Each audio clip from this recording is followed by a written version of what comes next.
Hi, I'm Cassidy. Welcome to today's edition of Keeping Up with History. Today we are going to discuss the details of the Manifest Destiny. Over to Caroline with more details. Thanks, Cassidy. Manifest Destiny is the belief that the U.S. has the right to expand westward to the Pacific Ocean. The idea of Manifest Destiny was used by President Polk in 1844 and John O'Sullivan in 1845. Manifest Destiny helped the United States get more land to the west. This land included Texas, Oregon, and California. However, it increased problems with the Native Americans, including Seminoles and Cherokee tribes. Now on to Shania with more information about the Trail of Tears. Thanks, Sarah. The Trail of Tears was an 800-mile journey traveled by many Native American groups. They were forced out of their lands by white settlers. Here we have some Cherokee Indians. Please help. Do you have any food? Please, my children will die if not in the proper care. I'm freezing out here because of this harsh climate. Do you have any blankets? Yes. Thank you so much. Now back to Cassidy in the studio. Many Indians tried to resist removal. In fact, many Cherokees tried to adopt the white culture, but they ended up in court with the Supreme Court case Worcester versus Georgia.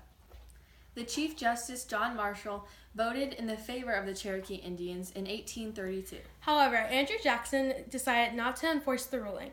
He was our 7th president and wanted more land for the settlers. Let's go to Caroline, who's interviewing him now. What is your view on the Indian Removal Act of 1830? I think it's a great way to get more land and expand our nation. Why did you not enforce the ruling of the Supreme Court case Worcester versus Georgia?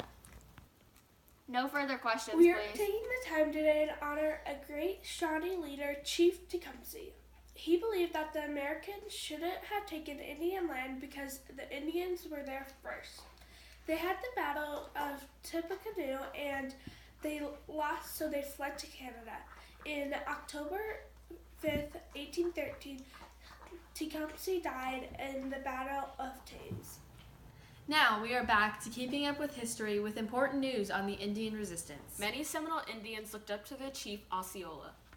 He led a small group of warriors during the Seminole resistance during the Second Seminole War. He was captured by the U.S. in September 1837 by deception under a flag of truce when he went to the U.S. fort for a peace talk. Seminoles continued to fight even after Osceola's death. Eventually, U.S. officials decided to give up the fight. During this time period, 3 major battles occurred. The first battle, Battle of Tippecanoe, was in 1811. It was between white settlers and Shawnee Indians. William Henry Harrison and his followers forced Shawnee Indians to retreat. He then destroyed Tecumseh's village. Secondly, Texan settlers fought the Battle of the Alamo on March 6, 1836. Under William Travis, a small group of settlers took the town of San Antonio and then the Alamo. All the defenders of the Alamo were destroyed by Santa Anna and his troops. Lastly, during the Battle of San Jacinto, Sam Houston and his followers surrounded Santa Anna and made him sign a treaty.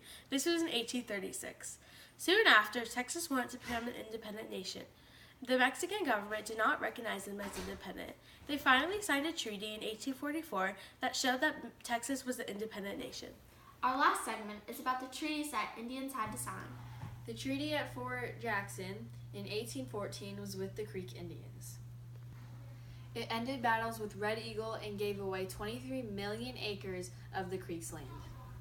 Native Americans such as the Fox, Sauk, and Seminole Indians decided to fight U.S. troops to avoid removal. In 1804, many Native American tribes were forced to sign the Treaty of St. Louis. The Chickasaw negotiated a treaty for more supplies on the Trail of Tears, but many still died. Another treaty was the Treaty of Dancing Rabbit Creek. This treaty gave 7.5 million acres of the Choctaw Indians' land to the state in 1830. The Treaty of Holston River in 1798 was signed by the Cherokee Indians. Thanks for watching. We'll see you next time on Keeping Up with History.